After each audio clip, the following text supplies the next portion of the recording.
ننگے بدن وضو کرنا کیسا ہے؟ ننگے بدن وضو کرنے سے گھر میں کیا آتا ہے؟ ننگے بدن وضو کرنے سے قبر میں کون سا عذاب منسلک ہوں گے؟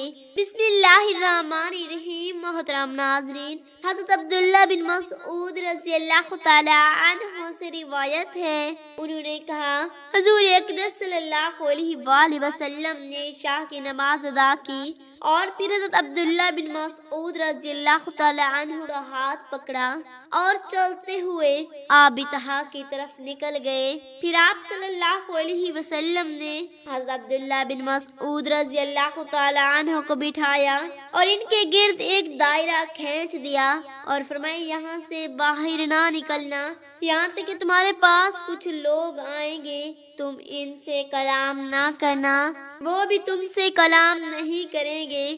پھر آپ صلی اللہ علیہ وآلہ وسلم نے جدھر کا ارادہ فرمایا ادھر چلے گئے۔ اس دوران میں آپ اپنے دائرے میں بیٹھے رہے جبکہ کچھ لوگ میرے پاس آئے، گویا کہ وہ اپنے بالوں اور جسموں کے اعتبار سے جٹتے نہ رہے۔ انہوں نے لباس پہنا ہوا تھا اور نہ ہی وہ برہنہ معلوم ہوتے تھے۔ وہ میری طرف آئے، وہ اس خط نما دائرے کو پار نہ کر سکے۔ پھر وہ حضور اکرم صلی اللہ علیہ وآلہ وسلم کی طرف چلے گئے یہاں تک کہ رات کا آخری حصہ آ گیا۔ وہ لوگ واپس البتہ حضور اقدس صلی اللہ علیہ وآلہ وسلم میرے پاس تشریف لے آئے اس حال میں کہ میں بیٹھا ہوا تھا۔ پھر آپ نے مجھ سے فرمایا میں رات بھر سے سویا نہیں ہوں۔ پھر حضور نبی کریم صلی اللہ علیہ وآلہ وسلم میرے اس حصار میں داخل ہوئے اور میرے بے زانوں پر سر مبارک رکھ کر آرام فرما ہو گئے۔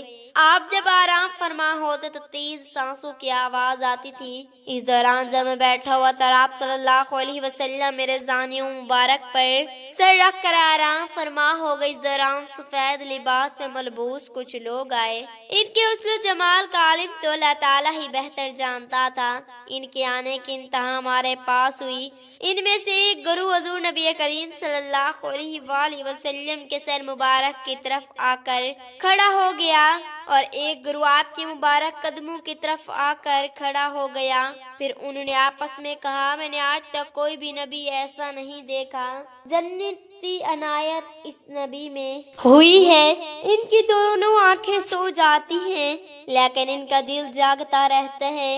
انہوں نے آپ صلی اللہ علیہ وسلم کی مثال یہ دی کہ جیسے ایک سردار نے لوگوں کو اپنے کھانے اور پینے کی طرف بلایا، جن لوگوں نے ان کی دعوت قبول کی تو اس کے کھانا کھایا اور اس کی سبیل سے پانی پیا، اور جس نے اس کی دعوت قبول نہ کی تو اس نے عذاب پایا۔ پھر وہ لوگ چلے گئے۔ پھر حضور اقدس صلی اللہ علیہ وسلم اس وقت نیند سے بیدار ہوئے تو کہنے لگے جو انہوں نے کہا وہ تم نے سنا، اور کیا تم جانتے ہو کہ وہ کون لوگ تھے؟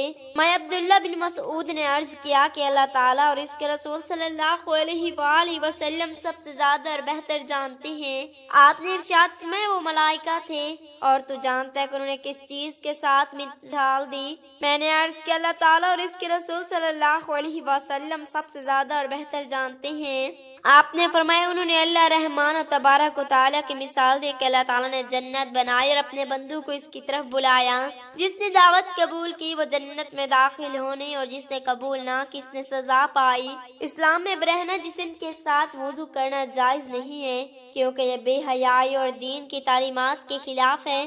مسلمان سے توقع کی جاتی ہے کہ وہ شائستگی کو برقرار رکھیں اور اپنے جسم کو مناسب طریقے سے ڈھانپیں، یہاں تک کہ وضو اور نماز جیسی عبادتوں کے درمیان بھی۔ نبی اکرم صلی اللہ علیہ وآلہ وسلم نے وضو کے دوران جسم کو ڈھانپنے کی اہمیت پر زور دیتے فرمایا اللہ تعالیٰ اس شخص کی نماز قبول نہیں کرتا جو اپنے جسم کو نہیں ڈھانپتا۔ وضو کرتے وقت مسلمان سے توقع کی جاتی ہے کہ اپنے جسم کو کم سے کم لباس سے ڈھانکیں جیسے لنگوٹی یا لمبی قمیض، شائستگی کو برقرار رکھنے کے لیے۔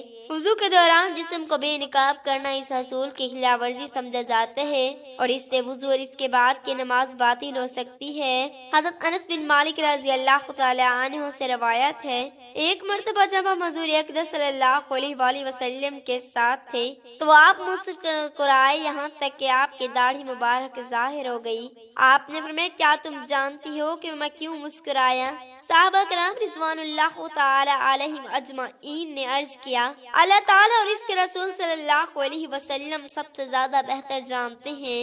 آپ نے فرمایا جب بندہ قیامت کے دن کو اپنے رب سے حجت بازی کرے گا تو اس وقت اللہ سے کہے گا کیا آپ نے مجھے ظلم سے نجات نہیں دی تھی؟ اللہ فرمائے گا کیوں نہیں؟ تو بندہ کہے کہ میرے جسم سے ہی گواہی لی جائے تو اسے کہا جائے گا ٹھیک ہے آج دن تیرے لیے تیرا جسم ہی کافی ہے اور تجھ پر تیرا جسم ہی متعبر ہے، چنانچہ اس کے منہ پر مہر لگا دی جائے گی اور اس کے اعضاء سے کہا جائے گا کلام کرو تو اس کے اعمال کے بارے میں سب کچھ بتائیں گے۔ پھر اس کے درمیان اور اس کے کلام کے درمیان سے رکاوٹ ہوگی جو منہ سے مہر ہٹا دی جائے گی تو اپنے اعضاء سے کہا تم غارہ تو تمہیں ہی تو بچانے کے لیے میں جھگڑتا رہا۔ حضرت انس رضی اللہ تعالی عنہ روایت کرتے ہیں کہ جس نے یکم رجب کو مغرب کی نماز کے بعد 20 رکعت پڑھی، دو دو کر کے ہر رکعت میں سورۃ فاتحہ کے بعد ایک مرتبہ سورۃ اخلاص پڑھے اور سلام پھیرے تو آپ صلی اللہ علیہ وسلم نے فرمایا کیا تم جانتے ہو کہ اس کا کیا اجر ہے؟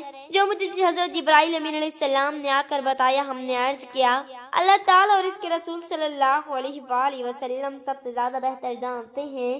آپ صلی اللہ علیہ وسلم نے فرمایا اللہ تعالیٰ اس جان کی، اس کے گھر والوں کی اور اس کے بچوں کی حفاظت فرمائے گا اور اسے قبر کے عذاب سے بچائے گا۔